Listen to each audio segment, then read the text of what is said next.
Captain Jake Morrison stood on the bridge of the GSS Endeavour, watching his fleet burn. 3 human ships floated dead in space, their hulls torn open like broken toys. Emergency lights blinked red across his control panels. The smell of smoke filled the air. "Sir, the Zephyrians are coming around for another attack," said Lieutenant Amy Carter from her position at the tactical station. Her voice stayed calm, but Jake could see the worry in her eyes. Jake pressed his hand against the cold metal wall of his ship. In 20 years of service, he had never lost so many ships in one battle. The Altarian colonies below them were safe, but the cost was too high. Too many good people had died today. "How many crew members did we lose?" Jake asked. Amy checked her screen. 812 confirmed dead, sir. Another 300 missing. Jake closed his eyes. Each number was a person. A mother, a father, someone's child. All dead while protecting aliens who saw humans as nothing more than useful tools. The communication system crackled to life. A cold voice spoke with the strange accent of the Galactic Council. "Captain Morrison, this is Council Command. You will hold your position and continue defending the Altarian colonies." Jake picked up the communication device. "Council Command, we need backup. My fleet is down to 40% strength." "Negative, Captain. Altarian ships cannot be risked in this operation. Human forces are sufficient for the task." Jake felt his anger rise like fire in his chest. Sufficient? His people were dying out here, and the council called them sufficient. "Sir," Amy whispered, "we're picking up Altarian military ships just outside the battle zone. They're watching but not helping." Jake looked at the screen showing green dots representing Altarian vessels. Safe, comfortable, watching humans die, for their protection. Down in the medical bay, Dr. Ben Taylor worked over another wounded soldier. The young man's face was pale and his breathing came in short gasps. Ben had been treating the wounded for 6 hours straight. His white coat was covered in blood, both human and alien. "Doctor," a nurse called out, "we're running out of medical supplies." Ben looked around the medical bay. 30 beds, all full, more wounded waiting in the hallway. He had requested medical aid from the council 3 times. Each time they told him human medical needs were not a priority. A communication device on the wall buzzed. "Dr. Taylor, this is Admiral Lisa Stone from Earth Command." Ben walked over and activated the screen.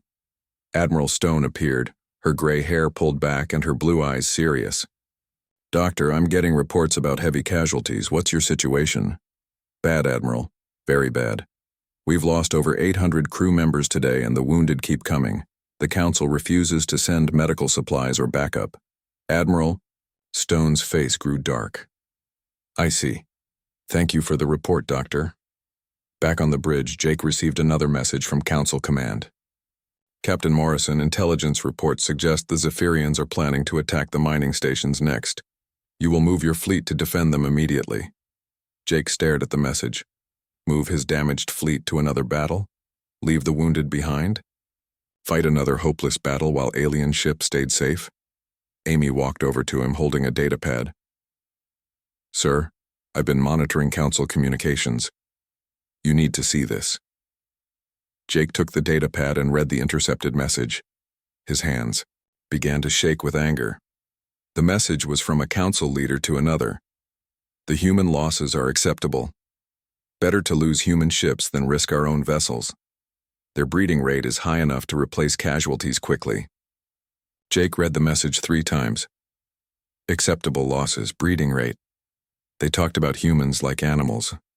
"Sir," Amy said quietly, "there's more. They've been sending us into the worst battles on purpose. They want to keep our numbers down so we never become strong enough to challenge them." Jake felt something break inside him. For 20 years he had believed in the Galactic Council.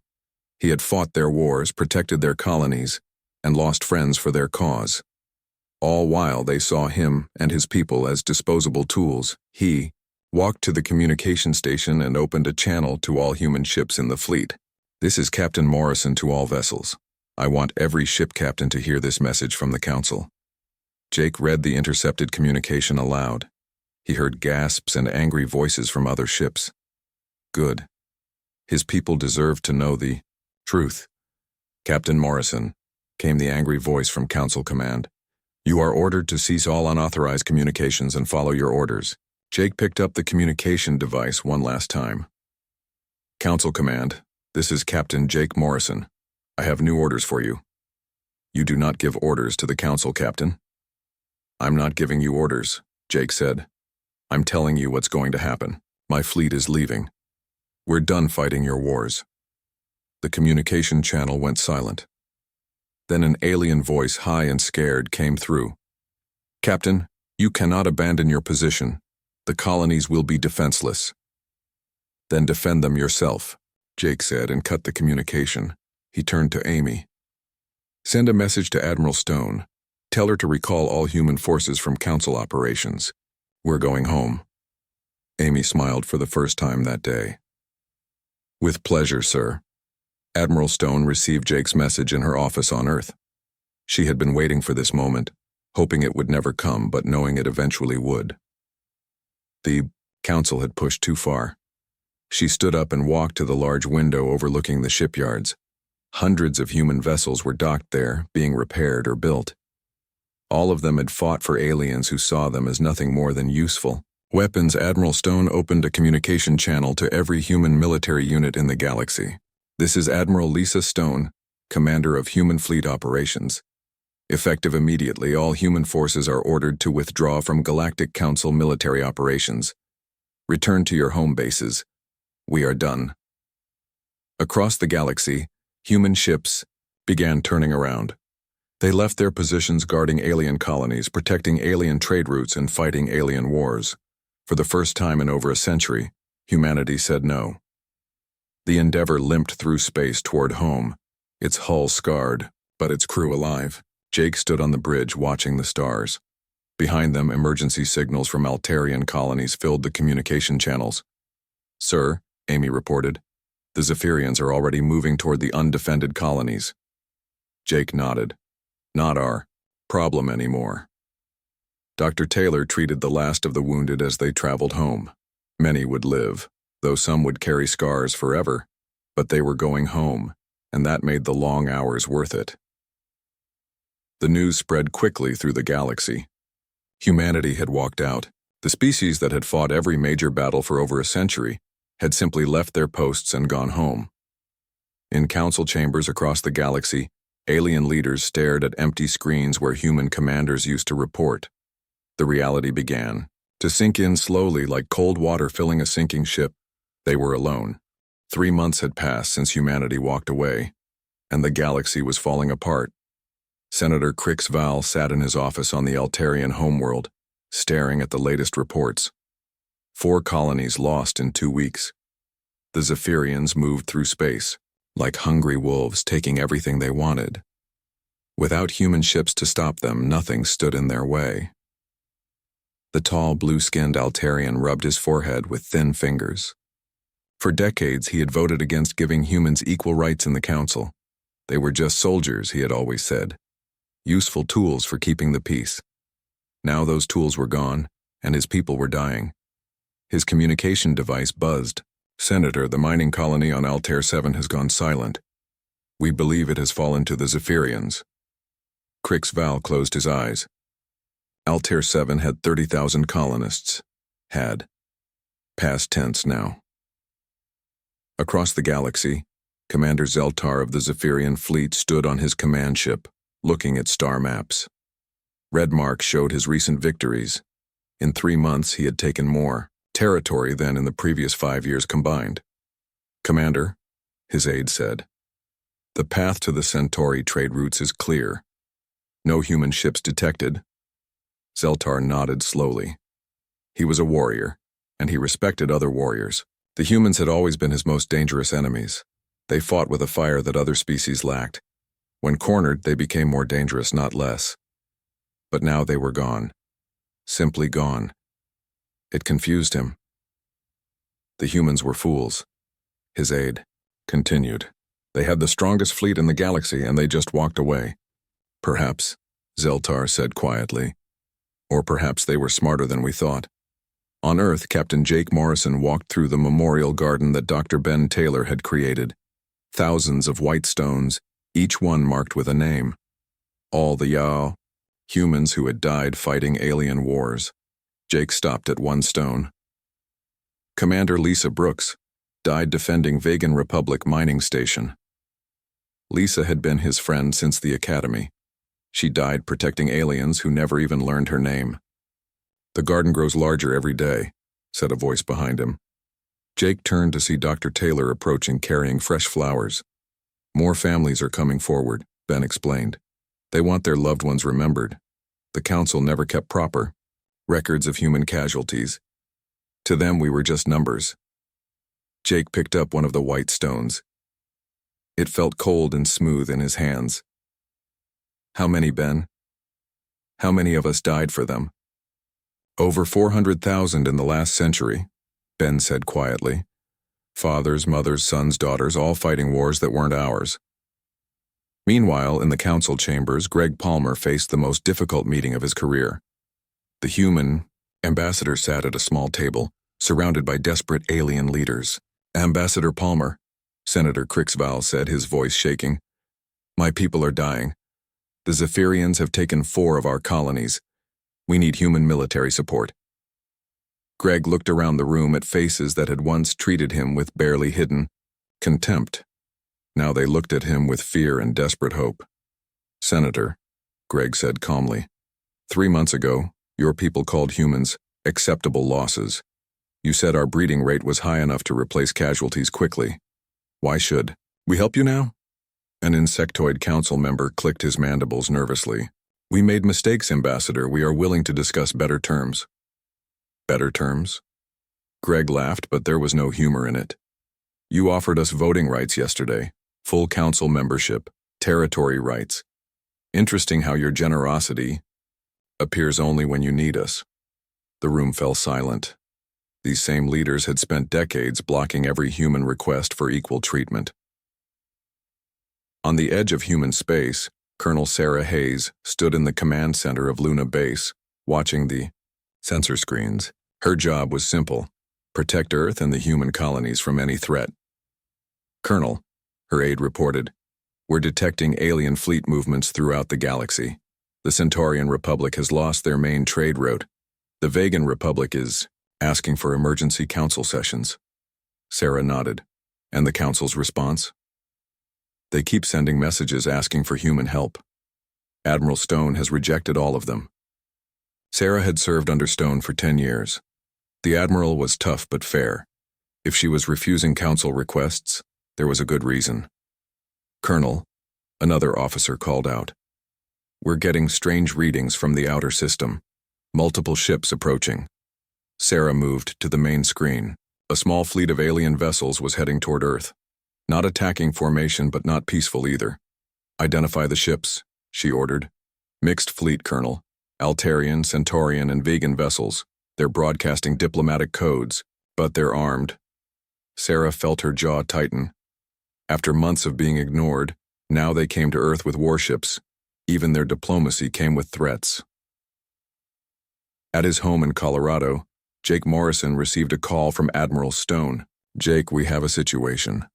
A council fleet is approaching Earth. They claim it's a diplomatic mission. Jake looked out his window at the Rocky Mountains. He had bought this house after returning from his last mission, wanting to see something beautiful that wasn't burning or broken. How many ships, Admiral? 15 warships. They say they want to negotiate, but they brought enough firepower to destroy a city. Jake felt the old anger returning. Even now, they couldn't approach humanity as equals. They had to make it a threat. What are your orders, Admiral?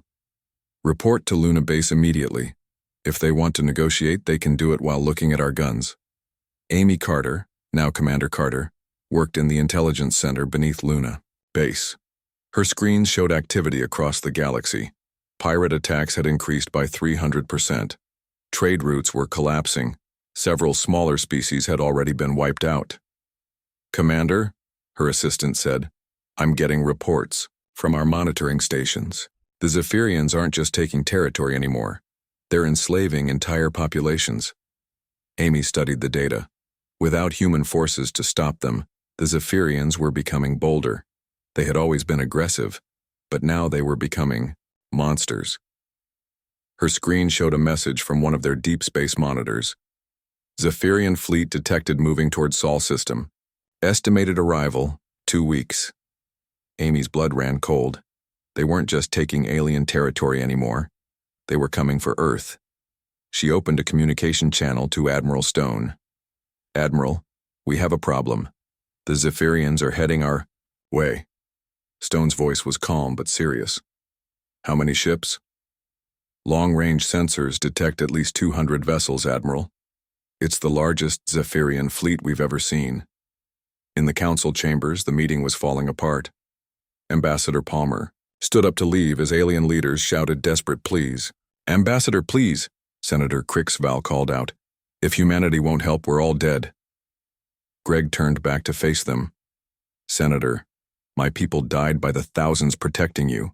We asked for respect, for equal treatment, for simple recognition of our sacrifices. You gave us nothing. We made mistakes," the senator cried. "Yes," Greg said quietly. "You did. You forgot that loyalty must be earned, not demanded. You forgot that soldiers are people, not tools. Most importantly, you forgot that the sword that protects you can also walk away." Greg left the chamber, leaving behind the desperate voices of species who had finally learned the true cost of taking their protectors for granted.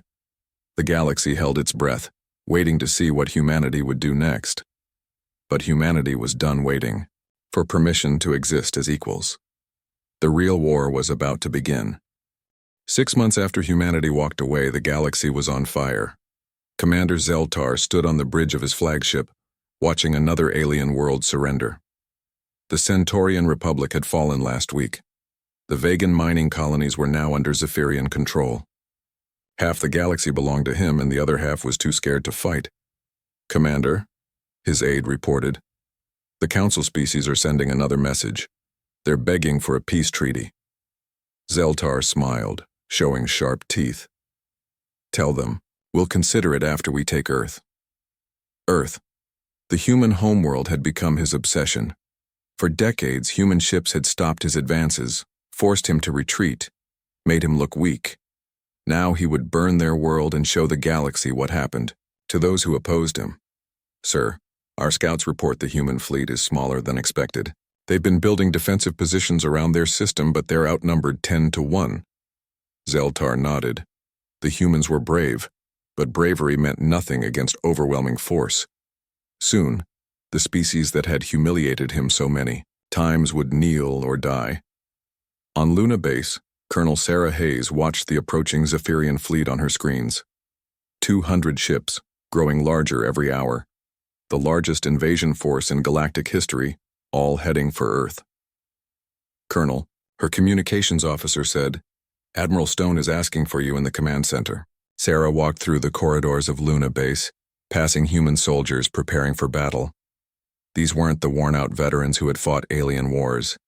These were people fighting for their homes, their families, their freedom. In the command center, Admiral Stone stood before a large display showing the solar system. Red dots marked enemy positions. Blue dots showed human defenses. "Sarah," Stone said without looking away from the screen, "I need you to coordinate planetary defenses. If our fleet fails, Earth's surface installations are our last line of defense." "What about the Council fleet?" Sarah asked. "Are they going to help?" Stone's laugh was bitter. "They're still in orbit, negotiating. They want guarantees that we'll resume protecting them after we defeat the Zephyrians." Sarah felt her anger rise. Even now, with an invasion fleet approaching Earth, the aliens were trying to bargain for human protection. Captain Jake Morrison had returned to active duty, commanding a new ship called the Defiant. His old crew had volunteered to serve with him again, including Amy Carter, who was now his second-in-command. "Jake," Amy said, studying her tactical display, "I've been analyzing the Zephyrian fleet. They're using standard attack formations. They expect us to fight like we did before. But we're not fighting for them anymore," Jake said. "We're fighting for ourselves. That changes everything." Amy smiled. "Exactly. I've been working on something while we were away. New tactics, new weapons, new ways of thinking about space combat. On the screen, she showed Jake designs for weapons that could adapt to enemy shields, armor that learned from damage, and ships that could coordinate attacks without central command. The Council never let us innovate, Amy explained. They wanted us to follow their rules, use their approved tactics, but we've had 6 months to think for ourselves. Dr. Ben Taylor worked in the medical center preparing for casualties, but this time felt different. The wounded would be people fighting for their own world, not dying for alien interests. A young pilot named Tim Brooks visited the medical center. He was new to combat, one of many humans who had never fought in the Council Wars. "Doctor," Tim said nervously, "I've never been in a real battle. The older pilots all have experience from the alien wars. What if I let them down?" Ben looked at the young man's worried face. "Tim, those pilots fought for people who saw them as tools. You're fighting for your home, your family, your future.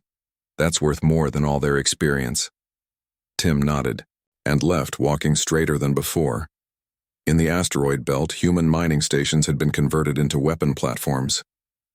Workers who had spent their lives digging for metals now prepared to fight for their lives. "This is Mining Station Alpha," came a voice over the communication system. "We've got mining charges ready to use as weapons, and our ships are armed with industrial lasers. We're not soldiers, but we're not backing down." Similar messages came from throughout the system. Research stations, cargo haulers, even passenger ships had armed themselves. Every human in the solar system was ready to fight. The Council fleet, still orbiting Earth, sent another message to Admiral Stone. "Admiral, this is Senator Crix Val. We are prepared to offer humanity full membership in the Galactic Council, including voting rights and territorial claims. In exchange, we ask that you resume your role as the galaxy's defenders." Stone's response was broadcast to the entire fleet. "Senator, you offer us what should have been ours from the beginning. You come to our system with warships and call it diplomacy. But you still don't understand. We're not fighting to defend the galaxy anymore. We're fighting to defend ourselves." As the Zephyrian fleet approached the outer planets, human ships began moving into position. But they didn't form the defensive lines the aliens expected. Instead, they spread out, creating a web of small units that could strike from any direction. Commander Zeltar watched the human formations with confusion. "They're not following standard defensive patterns. What are they doing?" His tactical expert studied the screens. "Unknown, Commander, it's like they've abandoned everything they learned from Council military doctrine." "It doesn't matter," Zeltar said. "Numbers will win this battle." But Jake Morrison, commanding the human defense, had different plans. His ship moved through the asteroid belt using the rocks for cover. Amy Carter coordinated with other ships, creating attack patterns that the Zephyrians had never seen. "All ships," Jake broadcast to the human fleet, "remember what we're fighting for. Not for aliens who see us as tools. Not for a council that treats us as servants. We're fighting for our homes, our families, our right to exist as free people." The first Zephyrian ships entered the outer solar system, confident in their numbers and firepower. They expected the humans to meet them head-on, like they had in all the previous battles. Instead, human ships struck from the shadows of asteroids, hit-and-run attacks that confused and frustrated the enemy. When Zephyrian ships tried to pursue, they found themselves surrounded by human vessels that seemed to appear from nowhere. "They're using the entire system as a weapon," Zeltar realized. "Every asteroid, every moon, every piece of debris is a potential hiding place." For the first time in years, the Zephyrian commander felt uncertain. These humans were different from the ones he had fought before. They moved with purpose, fought with intelligence, and showed no signs of the war weariness that had marked their previous battles. As the battle raged through the outer system, a message went out to the entire galaxy. It came from Tim Brooks, the young pilot who had never fought in the alien wars. "This is Earth Defense Force to all listening stations. We are humanity, and we are not your servants. We are not your tools. We are free people defending our home. If you want to see what humans can do when they fight for themselves, watch and learn." The galaxy was watching, and for the first time in months, the outcome of a battle was uncertain. The Battle of Earth began at dawn on a Tuesday. Commander Zeltar led his massive fleet toward the blue world that had haunted his dreams for months. 200 Zephyrian warships against fewer than 50 human vessels. The numbers should have made victory certain. But nothing about this battle felt certain anymore. "Commander," his tactical officer reported, "human ships are not engaging us directly. They keep hitting our flanks and disappearing behind asteroids." Zeltar watched his screens as another group of his ships fell to a surprise attack. The humans, struck like ghosts, appearing from empty space to destroy his vessels before vanishing again. "Where are they hiding?" he demanded. "Everywhere, sir. They've turned their entire solar system into a maze of hiding places and weapon platforms." On the bridge of the Defiant, Captain Jake Morrison coordinated the human defense with calm precision. This wasn't like the desperate battles he had fought for the Council. This time, he was protecting his home. "Amy, report on enemy formations," he said to Commander Carter. "They're getting frustrated, Jake. They keep trying to form attack groups, but our hit-and-run tactics are breaking up their formations. They're not used to fighting an enemy that won't stand still." Jake smiled. For too many years, humans had fought according to Council rules, using approved tactics that made them predictable. Now they fought with their own methods, and the enemy couldn't adapt. Young pilot Tim Brooks flew his fighter through the asteroid belt, his heart pounding with excitement rather than fear. 3 months of training had taught him to use every rock and shadow as cover. "This is Fighter 7, he reported over the communication system. "I've got 6 Zephyrian ships chasing me through the belt, leading them toward Mining Station Alpha." "Copy that, Fighter 7, came the reply from the mining station. "We're ready for them." Tim led the enemy ships between 2 large asteroids, then dove sharply downward. Behind him, the mining station activated its industrial lasers, cutting through the Zephyrian ships like paper. 6 enemy vessels destroyed, Tim reported, his voice full of pride. "Mining Station Alpha, thanks for the assist. Pleasure doing business with you, son," came the gruff reply from the miners.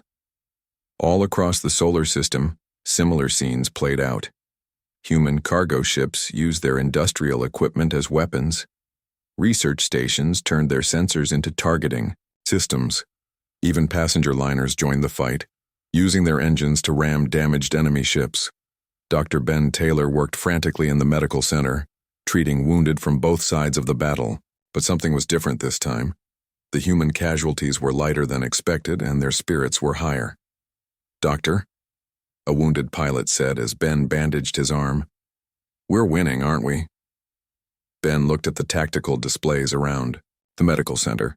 Human ships still moved freely through their own system while Zephyrian formations fell apart under constant harassment. "Yes," Ben said with amazement. "I think we are." Commander Zeltar realized his mistake too late. He had expected to fight the tired, obedient humans who had served the Council for decades. Instead, he faced warriors defending their home with weapons and tactics he had never seen before. "Commander," his aide said nervously, "we've lost 30 ships. The humans have lost only 8. Zeltar stared at the tactical display. His overwhelming numerical advantage was disappearing ship by ship. The humans weren't just fighting harder than before, they were fighting smarter.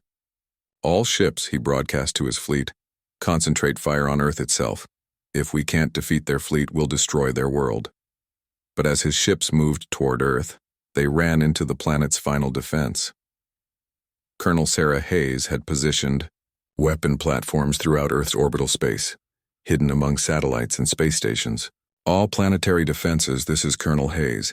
Enemy ships are approaching Earth, light them up."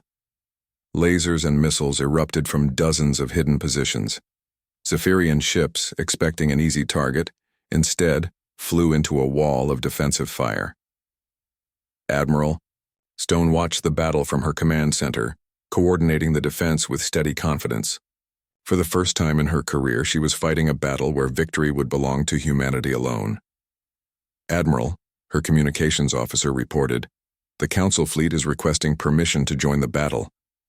Stone looked at the display, showing Council ships still sitting safely at the edge of the system. "Tell them they can watch or they can leave. We don't need their help." On the edge of the battlefield, Senator Crix Val watched in amazement as human forces systematically destroyed the largest invasion fleet in galactic history. The same species he had dismissed as mere soldiers were winning through pure skill and determination. "Senator," his aide whispered, "perhaps we should help them." Crix Val shook his head slowly. "They don't want our help. They never needed it. We just never understood that before." The tide of battle turned when Jake Morrison led a group of human ships directly at the Zephyrian flagship. It was exactly the kind of direct assault that Council doctrine would have forbidden. Too risky, too unpredictable. But Jake wasn't following Council rules anymore. "All ships, follow my lead," he broadcast. "We're going to end this." The Defiant charged straight at Zeltar's massive ship, followed by a dozen human vessels. Enemy fire filled space around them, but human shields held while they closed the distance. Amy Carter coordinated the attack with surgical precision. Target their command center, their weapons arrays, their engine compartments. We're not trying to destroy them. We're trying to capture their commander. The human ships swarmed over the Zephyrian flagship like angry bees. Their new weapons cut through enemy armor, their adaptive shields deflected return fire, and their coordinated attacks overwhelmed the ship's defenses. Within minutes, the flagship was disabled and drifting. "This is Captain Morrison to Zephyrian Fleet," Jake broadcast on all frequencies. "Your commander is our prisoner. Surrender now, or share his fate." Commander Zeltar, captured and brought aboard the Defiant, faced Jake across a small table. The Zephyrian's pride was broken, but his respect for his captors was obvious. "You fought well, human," Zeltar said quietly. "Better than I expected." "We fought for ourselves," Jake replied. "That makes all the difference." The Zephyrian fleet surrendered within an hour. Some ships fled to the outer galaxy. Others requested permission to settle in human space, preferring to serve the victors rather than face destruction elsewhere. As news of humanity's victory spread across the galaxy, Ambassador Greg Palmer received a flood of messages from alien species. But these weren't demands for help or threats of punishment. They were requests for alliance. The Altarian Republic wanted to sign a mutual defense treaty.